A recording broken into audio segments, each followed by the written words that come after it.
Astaghfirullah. Assalamualaikum warahmatullahi wabarakatuh. Alhamdulillah wassalatu wassalamu ala Rasulillah wa ala alihi wa sahbihi wa mawalah wa la hawla wa la quwata illa billahi wa ba'du. Qala Allah azza wa jalla ya ayyuhalladzina amanu taqullaha haqqa tuqatih wa la tamutunna illa wa antum muslimun.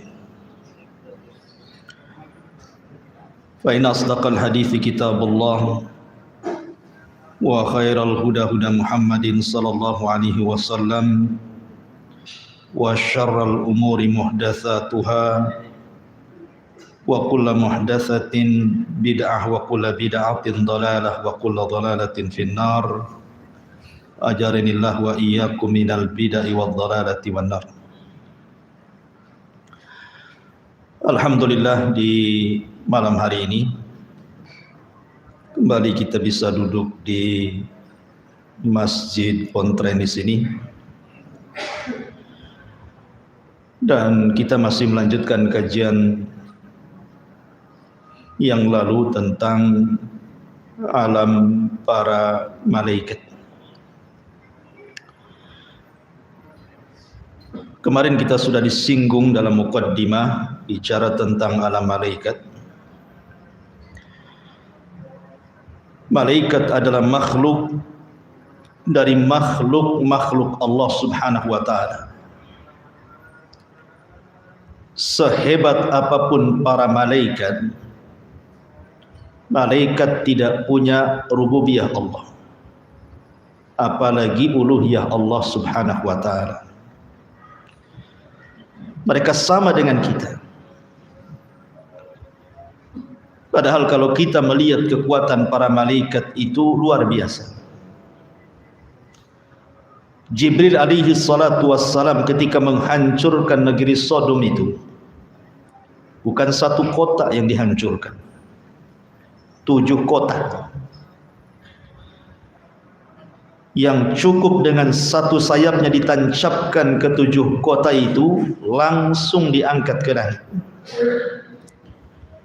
Kemudian sampai di langit, ditumpahkan lagi ke bumi. Itu satu malaikat. Belum lagi kalau kita menceritakan tentang malaikat yang memikul arsy Allah Subhanahu wa taala. Ketika Nabi SAW diizinkan untuk mensifatkan malaikat yang memikul arsy itu, kakinya berada di dasar bumi, kemudian badannya menjulang ke langit sampai 7 lapis langit, dan kemudian bahunya sampai memikul arsy Allah Subhanahu wa taala. Itu satu malaikat memikul arsy sebesar itu. Tetapi walaupun demikian, kita katakan bahwa malaikat tetaplah malaikat. Dia adalah makhluk Allah Subhanahu wa taala. Tidak boleh orang menyembah para malaikat seperti yang dilakukan orang-orang musyrik jahiliyah. Mereka menganggap bahwa Tuhan-Tuhan yang mereka sembah seperti Lata, Uzza, Manat dan yang semacamnya, mereka mengatakan itu banatullah, anak-anak putrinya Allah. Maha suci Allah dari apa yang mereka katakan. Ma'asyiral muslimin yang dimuliakan Allah Subhanahu wa taala, adapun jumlah para malaikat, maka sering saya katakan berdasarkan firman Allah Subhanahu wa taala, wa ma ya'lamu junuda rabbika illa hu wa ma huwa illa dzikra lil bashar. Tidak ada yang tahu jumlah berapa para malaikat kecuali Allah Subhanahu wa taala. Ketika Nabi SAW menyebutkan malaikat yang menggeret Jahannam saja, di mana Rasul mengatakan Jahannam itu memiliki 70 tali kekang. Setiap satu kali tali kekang itu yang menggeret berapa malaikat? 70.000. 70.000 kali 70.000. Itu baru yang menggeret Jahannam, khazanatun nar namanya. Malaikat-malaikat penjaga neraka. Sebanyak itu.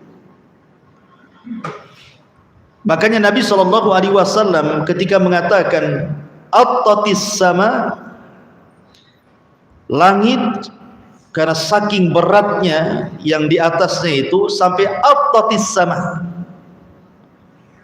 sampai mengeluarkan suara langit itu saking beratnya para malaikat yang ada di atasnya. Wa huqqala an ta'id, dan sudah berhak langit itu mengeluarkan suara seperti itu. Kenapa? Karena Nabi SAW mengatakan setiap 4 jari di langit itu ada malaikat yang berdiri sampai kiamat, ruku sampai kiamat, sujud sampai kiamat. Apabila ditiupkan sangkakala, baru mereka kemudian menengadahkan wajah-wajah mereka kepada Allah dan mengatakan, Ya Rabb, ma na'buduka haqqa ibadati, ma na'buduka haqqa ibadatika. Ya Rabb, kami minta maaf, kami belum mampu betul-betul menyembah. Padahal sudah sujud dari awal penciptaan sampai kiamat. Ngomong gitu dia. Kami belum mampu betul-betul menyembah diri, apalagi kita. Harusnya kata-kata itu kita yang ngomong. Belum lagi Nabi SAW pernah melihat Baitul Ma'mur. Satu hari di Baitul Ma'mur, malaikat yang masuk tawaf itu sebanyak 70.000. Kemudian tawaf, beribadah, keluar tanpa kembali. Besoknya malaikat datang dengan jumlah yang sama, tapi malaikat yang lainnya. Dan seperti itu setiap hari pergantian malaikat sebanyak 70.000 para malaikat yang tawaf di Baitul Ma'mur. Dan malaikat tidak ada yang berdosa. Kalau antum lihat ke langit, dari langit pertama, kedua, ketiga, keempat, kelima, keenam, ketujuh sampai ke Arasy, itu dipenuhi dengan para malaikat. Dan tidak ada maksiat di langit itu. Maksiat di langit itu cuma satu kali, ketika iblis tak mau sujud kepada Adam, itu saja. Selepas itu tidak ada maksiat di langit. Karena para malaikat itu wa yaf'aluna ma yu'marun, mereka melakukan apapun yang diperintahkan Allah Subhanahu wa taala. Dan mereka adalah para tentara Allah. Dari sini menunjukkan keagungan Allah. Sementara jumlah malaikat itu tidak seberapa dibandingkan jumlah para malaikat. Makanya ada istilah, sekalipun manusia dan jin ini kufur kepada Allah Subhanahu wa taala, tidak akan mengurangi kekuasaannya. Sekalipun jin dan manusia beriman, tidak pun menambah kekuasaan Allah. Karena Allah penuh dengan tentaranya para malaikat yang tidak pernah bermaksiat kepadanya. Ma'asyiral muslimin yang dimuliakan Allah Azza wa Jalla, Al-Quran ada menyebutkan beberapa nama, dan juga hadis Nabi SAW seperti Jibril, Mikail, Israfil, Malakul Maut, kemudian Ridwan, Zabaniyah, Hamalatul Arash, malaikat hafadha yang menjaga kita, malaikat kiram al-katibin yang mencatat kita, dan begitu seterusnya. Adapun kalau kita bicara tentang sifat-sifat para malaikat secara singkat, malaikat adalah makhluk yang tidak makan. Mereka tidak minum, tidak kencing, tidak buang hajat, dan mereka tidak mengeluarkan kotoran dari badannya. Jumlah mereka tadi saya katakan tidak terbilang, yang tahu hanya Allah Subhanahu wa taala, dan mereka bisa tasyakkul, beralih rupa. Di antara mereka ada yang ditugaskan oleh Allah untuk memikul arsy. Di antara mereka ada yang ditugaskan oleh Allah Subhanahu wa taala sebagai penjaga Jahannam, dan jumlahnya 19. berdasarkan nas Al-Quran 19 malaikat. Dan mereka memiliki kekuatan yang luar biasa, walaupun 19 tapi kekuatannya melebihi malaikat-malaikat yang banyak. Di antara mereka adalah para penjaga sorga. Di antara mereka sahibul wahyi yang khusus menurunkan wahyu seperti Jibril. Kemudian di sana ada Raqib dan Atid yang mencatat kiri kanan kita. Kemudian di sana ada malaikat hafadzah. Hafadzah ini malaikat yang menjaga kita. Apakah kita mukmin atau kafir tetap dijaga oleh Allah Subhanahu wa taala dengan dikirimnya para malaikat, dan ini bentuk rahmat Allah itu luas. Yang sering saya contohkan, kalau antum tidur di teras, tidak ada satu semut pun yang masuk ke telinga antum, padahal antum sudah nyemprot semut dengan baygon. Harusnya teman-temannya dendam kan gitu. Kalau mereka mau, dia bawa gengnya tuh orang itu yang sudah nyemprot saya, masuk aja ke telinga rame-rame. Tak ada juga ya. Kenapa? Karena Allah menjaga kita dengan hafadzah, dengan para malaikat yang menjaga. Di antara mereka ada malakul maut, dan malakul maut bukan satu orang tapi rombongan, karena orang yang mati itu bukan satu orang satu hari. Di antara mereka ada yang meniupkan roh, karena setiap hari janin itu setiap 4 bulan ditiupkan roh. Di antara mereka ada yang khusus mencatat kebaikan di siang dan malam, berjumpanya hanya di waktu subuh dan waktu asar saja.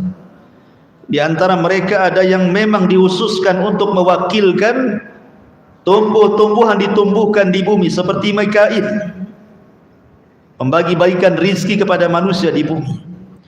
Kemudian di sana ada Israfil yang meniup sangkakala. Di sana ada malaikat yang Allah wakilkan untuk melakukan fitnah kubur, pertanyaan man rabbuka wa man nabiyuka wa ma dinuka, atau diistilahkan dengan munkar dan nakir. Dan banyak sekali para malaikat yang ditugaskan Allah Subhanahu wa taala. Ma'asyiral muslimin yang dimuliakan Allah Subhanahu wa taala. Baik. Tetapi malam ini kita akan menyebutkan beberapa kaitan malaikat dengan kita. Kapan malaikat itu mendoakan kita? Kapan malaikat membenci kita? Kapan malaikat melaknat kita? Majlis-majlis seperti apa yang malaikat datang di situ? Inilah yang kita akan bahas di malam ini. Ma'asyiral muslimin yang dimuliakan Allah Subhanahu wa taala. Malaikat ini adalah makhluk yang Allah Subhanahu wa taala fitrahkan kepada mereka cinta dengan kita kaum muslimin. Makanya Allah Subhanahu wa taala kalau cinta dengan kita itu yang pertama dipanggil siapa? Jibril. Kemudian Allah Subhanahu wa taala katakan kepada Jibril, ya Jibril, inni uhibbu fulanan fa ahibbahu. Jibril, aku suka dengan si fulan, kata Allah. Maka engkau harus suka juga dengan si fulan. Maka Jibril memanggil seluruh malaikat yang ada di bumi, yang ada di langit, dan yang sedang bertugas dimanapun, dan mengatakan, ya malaikat Allah, innallaha ahabba fulanan faahibbuhu. Wahai malaikat-malaikat Allah, dimanapun kalian berada, Allah sudah suka dengan si fulan, maka kalian semua harus suka dengan si fulan. Maka ketika itu Allah Subhanahu wa taala menanamkan kecintaan kepada si fulan tersebut, kecintaan penduduk langit dan kecintaan penduduk bumi. Dengan sebab itu Allah tanamkan dua kecintaan. Kecintaan penduduk langit maksudnya para malaikat, kecintaan penduduk bumi maksudnya manusia dan jin. Lalu apa faedahnya antum dicintai malaikat itu? Dan apa faedahnya antum dicintai manusia?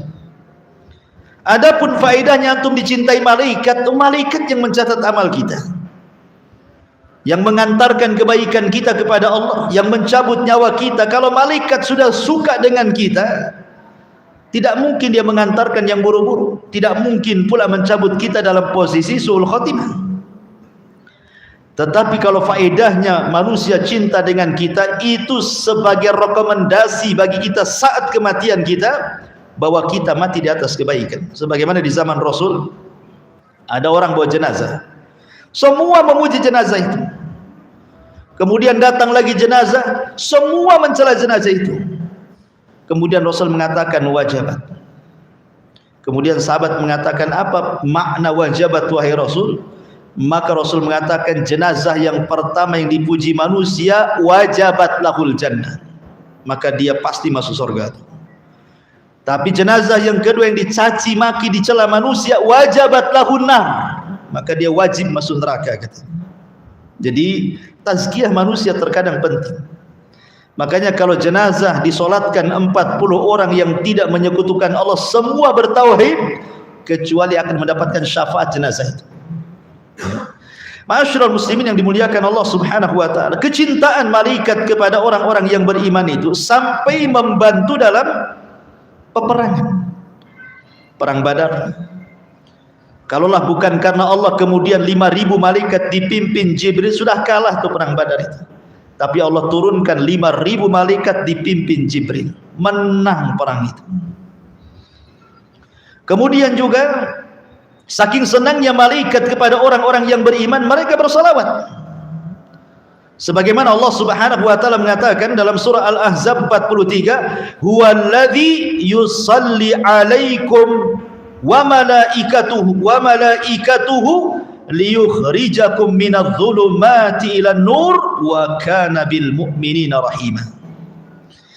Dialah Allah yang telah bersalawat kepada kalian. Kalau salawatnya Allah, maksudnya Allah memberikan rahmat. Kalau ada kalimat salawat dari Allah, artinya Allah memberikan rahmat. Seperti innallaha wa malaikatahu yusalluna 'alan nabi. Ya. Sesungguhnya Allah dan para malaikatnya bersalawat kepada Nabi. Maksud salawatnya Allah apa? Memberikan rahmat. Maksudnya salawatnya malaikat apa maksudnya? Mendoakan dan memintakan ampun akan dosa-dosa kita. Jadi malaikat itu mendoakan kebaikan kepada kita dan juga mendoakan ampunan kepada kita. Huwallazi yusalli 'alaikum wa malaikatuhu liyukhrijakum minadh-dhulumati ilan nur. Ma'asyiral muslimin yang dimuliakan Allah Azza wa Jalla, bahkan malaikat itu hadir di majlis-majlis ilmu, di majlis-majlis zikir, di majlis-majlis yang dibacakan Al-Quran di situ. Baik di masjid, baik di rumah, baik di majlis taklim, dimanapun. Kalau majlis itu ada zikirnya, ada mempelajari halal haramnya, ada bacaan hadis dan Qurannya, maka malaikat akan datang. Kemudian malaikat akan mendoakan dan memintakan ampun kepada orang-orang yang ada di majlis itu. Dan itu berdasarkan hadis Abu Hurairah radhiyallahu anhu. Kemudian juga para malaikat, mereka tidak pernah lepas dari kita. Malaikat itu tidak pernah akan lepas dari kita. Di sana ada malaikat raqib dan atid. Sejak kita lahir sudah diwakilkan oleh Allah untuk mencatat kebaikan dia dan menjadi qarin dia yang baik.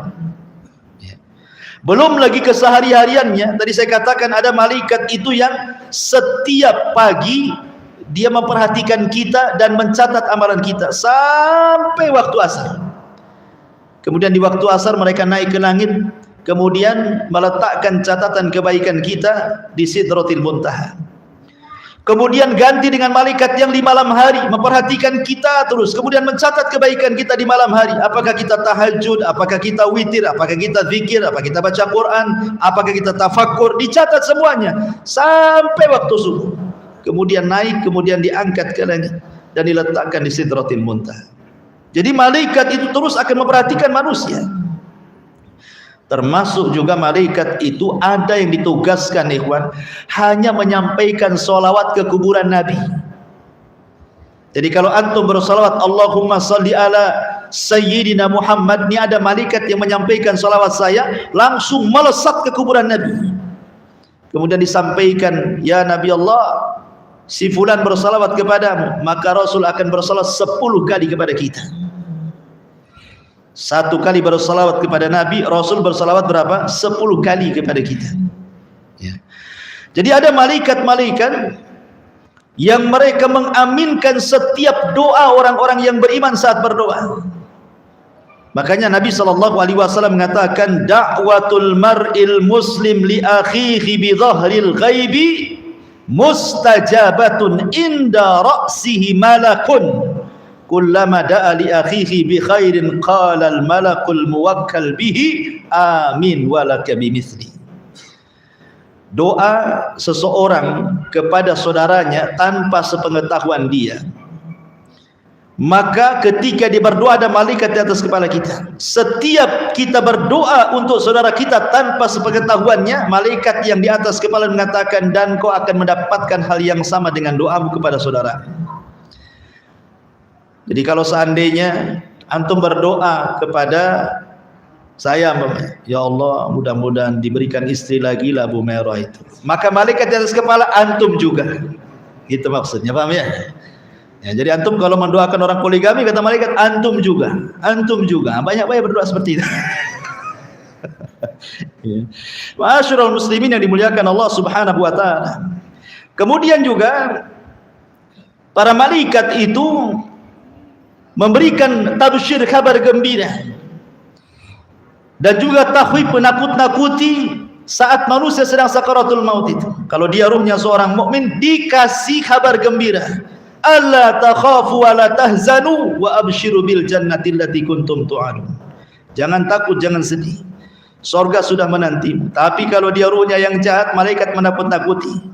Ukhruji ya ayyuhan nafsul khabitha ila saqati minallahi wa ghadabi. Keluar wahai ruh yang jelek kepada kemurkaan dan kemarahan Allah Subhanahu wa taala. Ma'asyiral muslimin yang dimuliakan Allah Azza wa Jalla. Lalu siapa orang-orang yang akan dilaknat para malaikat? Jadi malaikat itu ada yang ditugaskan Allah khusus untuk melaknat saja tugasnya. Ketemu orang dilaknatnya orang itu, ketemu orang dikutuknya orang itu. Jadi ada malaikat-malaikat tugasnya itu hanya mengutuk orang saja. Apa semua orang dikutuk? Ya tidak. Siapa orang-orang yang akan dikutuk, dilaknat para malaikat itu? Pertama, orang yang menyembunyikan ilmu, tahu kebenaran tapi disembunyikannya, tidak mau disampaikan. Dan itu berdasarkan surah Al-Baqarah 159. Innal ladzina yaktumuna ma anzalna minal bayyinati wal huda min ba'di ma bayyanahu lin-nasi fil kitab ulaika yal'anuhumullahu wa yal'anuhumul la'inun. Orang-orang yang menyembunyikan apa yang kami turunkan dari keterangan-keterangan dan petunjuk setelah kami sampaikan dan jelaskan kepada manusia dari kitab tersebut, maka mereka orang-orang yang dilaknat Allah, dan mereka dilaknat orang-orang yang melaknat mereka, termasuk malaikat di dalamnya. Yang kedua, orang-orang yang melakukan bid'ah dalam agama. Nabi SAW bersabda, man ahdatha hadathan fa'alaihi la'natullah wal malaika wan nasi ajmain, rawahul Bukhari. Orang yang mengada-adakan sebuah perkara dalam agama yang tidak ada contohnya, alias bid'ah, maka Allah akan melaknat dia, malaikat akan melaknat dia, dan manusia semuanya akan melaknat dia. Kemudian yang nomor tiga, mati di atas kekufuran. Mungkin dia muslim dulunya kemudian murtad, naudzubillah. Maka orang-orang yang mati di atas kekufuran, maka Allah Subhanahu wa taala katakan dalam surah Al-Baqarah 161, innal ladzina kafaru wa matu wa hum kufar ulaika alaihim la'natullah wal malaikati wan nasi ajmain. Orang-orang yang kafir kemudian mati di atas kekafiran, maka mereka dilaknat Allah dan para malaikatnya dan seluruh manusianya. Hati-hati orang murtad, kalau mati di atas kemurtadannya maka dilaknat para malaikat. Kemudian yang keempat, orang yang mencela para sahabat, seperti orang-orang Syiah mencela banyak para sahabat, bahkan mengkafirkannya, layak mereka dapat laknat malaikat. Orang-orang Nawasib, orang-orang Khawarij yang mencela para sahabat Nabi SAW, layak mereka mendapatkan laknat para malaikat, berdasarkan sabda Rasul yang dikeluarkan oleh Imam At-Tabrani dalam Mu'jamnya, man sabba ashabi fa alaihi la'natullah wa malaikatuhu wan nas ajmain. Siapa yang mencela sahabatku, maka dia berhak mendapatkan laknat Allah, para malaikatnya dan seluruh manusia. Kemudian juga orang yang menakut-nakuti saudaranya seorang muslim dengan senjata. Kalau sekarang tidak dengan senjata, dengan handphone. Awas kau ya, ketemu di mana gitu, awas ya kak, gitu ya. Dan ada orang nakut-nakuti dengan handphone, diteror. Ya. Maka Nabi SAW mengatakan, man asyara ila akhihi bihadidatin, fa innal malaikata tal'anuhu hatta yada'ahu, wa in kana akhahu li abihi wa ummi. Siapa yang mengisyaratkan kepada saudaranya sebuah senjata untuk menakut-nakutinya, tidak ditusuk, hanya nakut-nakuti saja, maka malaikat akan melaknatnya sampai dia letakkan tuh senjatanya. Kalau pakai handphone sampai diletakkan handphonenya gitu. Ya. Kemudian yang nomor 6, manintasabah an yantasiba syakhsu ila ghairi abi, menasabkan yang bukan nasabnya, bukan turunan Nabi, ngaku-ngaku pula Habib umpamanya.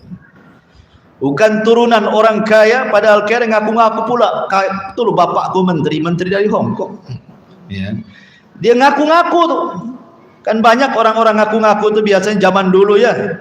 Ya, kan ada tuh di sandiwara-sandiwara itu, datang dari kampung gitu ya. Kemudian lama di kota, rupanya tidak berhasil. Kemudian nulis status cari rumah yang bagus, selfie pula dengan rumah yang bagus tuh. Ini rumah saya katanya. Ini mobil saya. Tuh bapak saya yang ganteng tuh katanya lagi lewat. La haula wala quwata illa billah.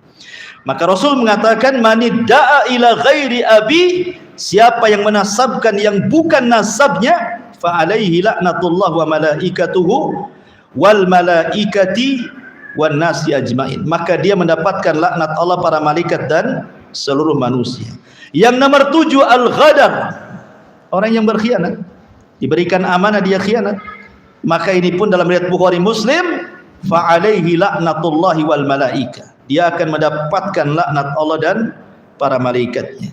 Yang nomor 8, irtikabul fasad wa zulmi, melakukan kerusakan dan kezaliman. Zalim itu macam-macam, mengambil hak orang lain, ya, menggibah, mencaci, memaki dan begitu seterusnya, zalim. Atau merusak bumi, menebang hutan yang merupakan penghijauan, akhirnya ditebang, akhirnya banyak bencana dan begitu seterusnya. Maka orang-orang yang seperti ini, maka Nabi SAW mengatakan, fa alaihi laknatullahi wal malaikati wan nasi ajmain, muttafaqun alaihi. Dia mendapatkan laknat Allah, malaikatnya dan seluruh manusia. Yang nomor 9, mualatu ghairi sayyid alladhi manna 'alal muslim bil hurriyati wal idki. Mungkin seorang budak loyalitasnya tidak diberikan kepada tuannya tetapi kepada orang lain, ini pun dilaknat.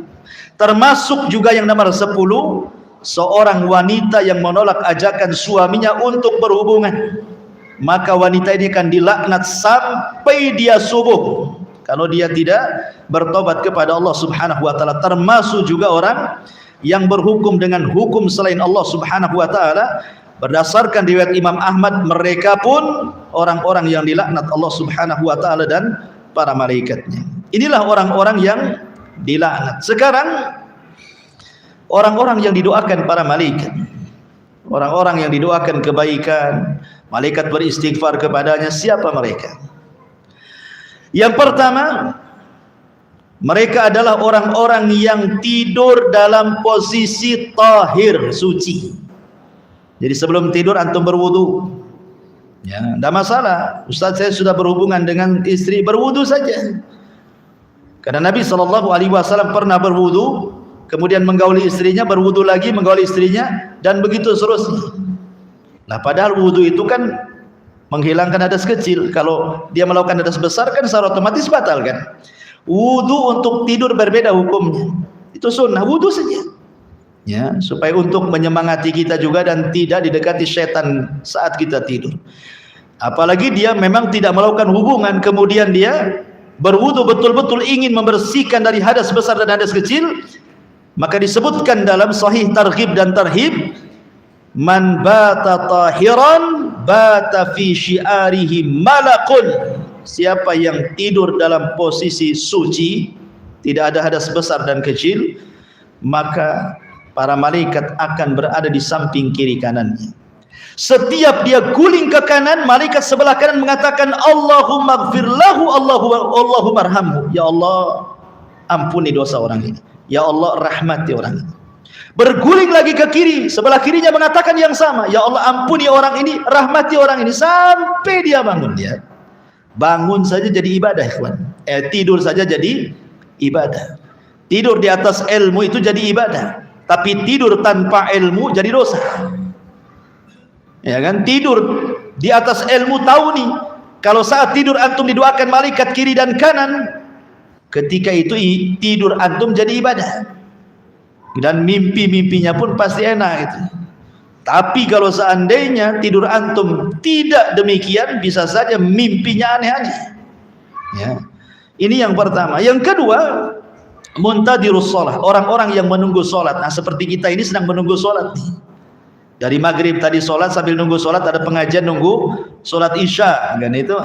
Maka Nabi SAW mengatakan, inna ahadakum ma qa'ada yantadiru sholata fi sholatin ma lam yuhdis tad'ulahul malaika. Sesungguhnya salah seorang di antara kalian tidaklah duduk menunggu sholat setelah sholat dan dia tidak berhadas sampai sholat kembali, maka para malaikat akan mendoakan dia, Allahumma gfir lahu, Allahumma arhamhu. Ya Allah, ampuni dosa orang ini, ya Allah, rahmati orang ini. Kemudian yang nomor 3, orang yang berada di saf yang paling depan dalam sholat. Ya. Kemudian juga orang yang di saf sebelah kanan, termasuk orang yang berburu saf paling depan, maka mereka adalah orang-orang yang didoakan kebaikan para malaikat. Kemudian juga orang-orang yang mendapatkan aminnya para malaikat.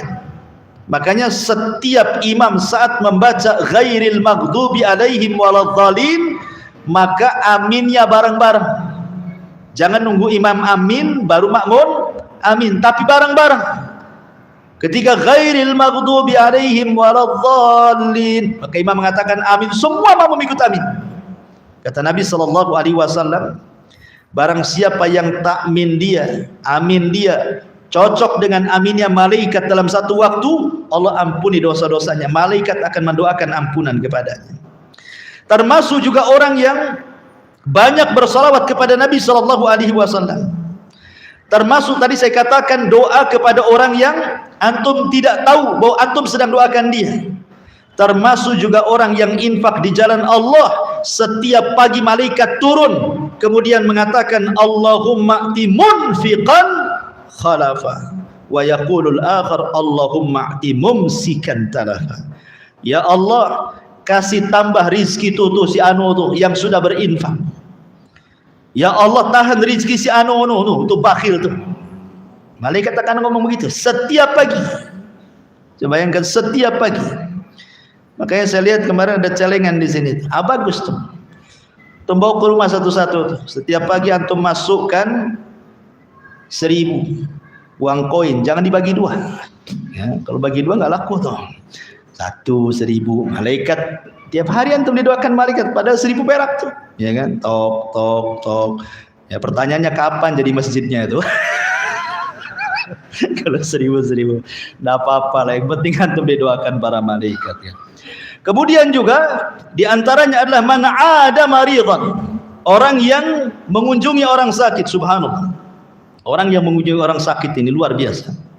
Kata Nabi SAW, man ada maridhan, barang siapa yang dia mengunjungi orang sakit, syayya'ahu sab'una alfa malakin. Di belakang antum itu diikuti 70.000 malaikat. Ya. Ustaz, susah cari orang sakit. Kata siapa? Di rumah sakit banyak orang sakit. Tiap hari aja antum ke rumah sakit bawa apa gitu. Nggak kenal Ustaz, sudahlah kasih aja kan itu. Yang penting 70.000 mendoakan antum dari belakang. Ya. Jadi kalau ada orang sakit ikhwan kita itu senang harusnya. Ayo kita kapan ke sana? Supaya diikuti 70.000 malaikat, semuanya memintakan ampun kepada antum. Betapa luar biasa ikhwan. Ya. Semuanya memintakan ampun, yang 7.000 malaikat itu, ya Allah ampuni orang ini, ya Allah ampuni orang ini. Sampai dia kembali setelah mengunjungi orang sakit. Plus setiap hari, luar biasa. Ya. Plus setiap hari bankrupt loh Ustaz, terus bawa jeruk, bawa ini, bawa itu kan itu. Jangan pikir itu, Allah ganti nanti. Kenapa? Karena kalau orang banyak mengunjungi orang sakit, al jaza min jinsil amal. Kalau antum sakit nanti banyak yang mengunjungi antum. Memang begitu balasannya. Karena orang sakit itu bukan sakit karena penyakitnya, sakit karena nggak dikunjungi biasanya. Ya. Taib. Kemudian juga inda tasahur, ketika seseorang sahur. Ya, orang sahur itu pembeda antara puasa kita dengan puasa ahli kita. Makanya Allah dan para malaikatnya dan seluruh penduduk langit dan bumi, sampai kepada semut yang ada di lubang, sampai kepada ikan yang ada di lautan, itu semua mereka mendoakan orang-orang yang sahur, orang-orang yang mengajarkan kebaikan, orang-orang yang belajar talabul ilmi, semua dapat.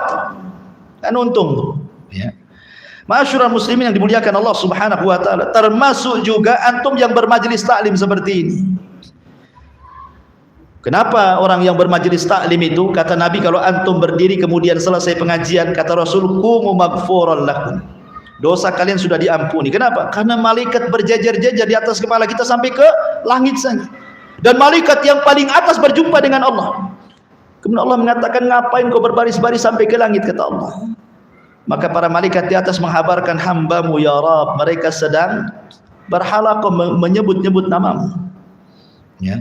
Kemudian Allah mengatakan kepada mereka, apa yang dikehendaki hambaku di bawah itu? Mereka mengharap surga. Aku kabulkan permintaan mereka. Makanya tidak ada jalan pintas menuju surga kecuali thalabul ilmi. Man salaka tariqan yaltamisu fihi ilma sahhalallahu bihi tariqan ilal jannah. Siapa yang meniti sebuah jalan dan jalan itu menuju kepada ilmu syar'i, maka itulah jalan yang paling mudah menuju surga. Makanya dulu para ulama itu kalau menghadiri majelis taklim itu luar biasa. Antum tahu Abu Yusuf, muridnya Abu Hanifah, dihabarkan padanya anaknya meninggal. Dia bayar orang, karena dia kaya, dia bayar orang, tolong urus jenazah anak saya. Kemudian dikatakan, kenapa kau tidak urus, itu kan anakmu? Oh, tidak bisa, kalau saya mengurus jenazah anakku nanti aku luput pelajaran Abu Hanifah, katanya. Sampai dia mewakilkan orang untuk menguburkan jenazah anaknya, takut luput pelajaran Abu Hanifah. Antum mau telat ngaji sama saya, gak peduli amat, katanya. Gak datang pun gak peduli, kan nanti minggu depan ada lagi, katanya. Subhanallah, kan. Ma'asyiral muslimin yang dimuliakan Allah Azza wa Jalla. Inilah diantara orang-orang yang didoakan kebaikan oleh para malaikat. Ada amalan-amalan itu yang malaikat nyingkir dari kita, nggak mau dekat-dekat dengan kita. Ya. Seperti apa? Orang-orang yang durhaka kepada orang tua, orang-orang yang memutus silaturahim. Kata Nabi sallallahu alaihi wasallam dari hadis Abdullah ibn Ubay radhiyallahu anhuma, anna Nabi sallallahu alaihi wasallam qala, innal malaikata la tanzil ala qaumin fihim qati'ur rahim. Malaikat tidak akan turun kepada kaum yang di situ sedang memutus silaturahim, sedang durhaka dengan orang tuanya. Enggak akan ada malaikat, malaikat menjauh. Ya. Kemudian yang kedua, antum memelihara anjing tanpa ada unsur darurat. Ya, senang-senang saja, nampak lucu kayak kucing gitu kan. Boleh juga nih. Sampai anjing itu harganya bukan 100.000, ada yang juta-juta tuh, 100 juta pun ada. Ya, padahal lihat, Nabi sallallahu alaihi wasallam mengatakan bahwa malaikat-malaikat tidak akan masuk ke rumah yang di dalamnya ada anjing. Bahkan setiap hari dikurangi pahalanya 1 qirat. Antum tahu 1 qirat? Sebesar gunung Uhud itu 1 qirat. Setiap hari dikurangi pahala kita segitu tuh. Kalau antum memelihara anjing tanpa ada hajat dan kebutuhan. Ya. Kemudian juga di rumah antum ada gambar-gambar yang bernyawa, lukisan-lukisan gitu ya. Ada gambar-gambar yang bernyawa, entah gambar orang, gambar binatang, atau gambar apa yang bernyawa sifatnya. Maka Rasul mengatakan, la tadkhulul malaikatu baitan fihi kalbun wala suratun. Malaikat tidak akan masuk ke rumah yang ada anjing dan ada gambar yang bernyawanya. Kemudian yang keempat, tidak akan masuk kepada rumah yang ada al-jaras. Antum tahu jaras? Jaras seperti lonceng, itu namanya jaras ya. Ataupun wal musik, rumah yang dipenuhi dengan musik. Di zaman Rasul tidak ada musik keluar dari rumah, itu semua Quran. Di zaman sekarang tidak ada satu pun rumah kecuali Quran musik. Terbalik kan itu. Maka Nabi SAW mengatakan la tadkhulul malaikatu baitan fihi jarasun.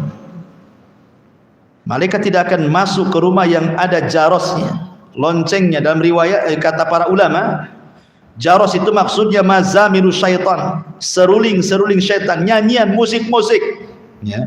Karena namanya musik dengan Quran itu berlain arah tuh. Orang kalau cinta musik benci Quran, kalau orang cinta Quran benci musik. Tidak bisa 50-50 itu. 50-50 lah Ustaz, 50% Quran, 50% musik, hilang Qurannya ya. Itu memang tidak bisa dicampurkan musik dengan Quran itu. Makanya dahulu orang-orang jahiliyah apabila Nabi membacakan Quran, apa kata mereka? La tasma'u lihadal Quran wa alghaw fihi, katanya. Buat gaduh-gaduh, buat musik-musik, buat nyanyi-nyanyi, biar suara Muhammad enggak kedengaran gitu. Itulah orang jahiliyah seperti itu ya. Karena musik itu dari syaitan ya. Sementara Al-Quran dari Allah Subhanahu wa ta'ala. Tidak mungkin setan dengan Allah, kalamullah berjumpa kan itu. Kemudian di antaranya malaikat akan pergi adalah wujudur rawaih al-kariha fil bait. Rumah yang bau ya, nggak pernah disapu, nggak pernah dipel gitu kan, bau pokoknya. Antum di depan rumahnya parit kotor loh, nggak pernah dibersihkan. Nunggu kerja bakti RT, mikirlah ya kan. Itu udah ada malaikat tuh. Yang penting soal parit sebelah bau terserah, yang penting rumah kita parit bagus kan itu ya. Nampak nih sapi teng nih bau-bau, tutup ya. Karena tidak suka malaikat yang bau-bau. Makanya kenapa Nabi SAW mengusir orang yang mulutnya bau bawang ketika hendak sholat? Kenapa? Karena malaikat yata'adza bihi kama yata'adza bihi banu Adam, kata Rasul. Karena malaikat tersakiti sama dengan kita yang di sampingnya juga tersakiti dengan bau manusia. Ya, makanya Rasul mengusir orang yang bau bawang, suruh bersiwak dulu. Termasuk juga wujudul bauli al-muntaqi fil baiti. Seseorang meletakkan najis di rumahnya, seperti umpamanya antum merawat orang sakit nih. Ya, terkadang dia tidak bisa kencing, terpaksa ditaruh di aqua gitu. Kalau sudah penuh cepat buang biar bersih. Ya, karena malaikat tidak suka di situ ada najis-najis yang tergenang. Apalagi diletakkan, buat apa juga? Kan kadang-kadang ada orang penakut, tidak mau ke kamar mandi, kencing pula di botol aqua. Lupa pula dia tak buang gitu kan. Dari sekarang antum lihat tuh, ada nggak tuh botol aqua yang ada kencing? Ya, periksa tuh. Ya, jadi karena malaikat tidak suka tuh ada najis-najis, ada kotoran-kotoran. Karena Islam itu mengajarkan kebersihan, ikhwan. Malaikat suka yang bersih-bersih, sebagaimana setan suka yang kotor-kotor. Tempatnya di tong-tong sampah, di tempat-tempat bau, maka malaikat sebaliknya dibandingkan daripada syaitan.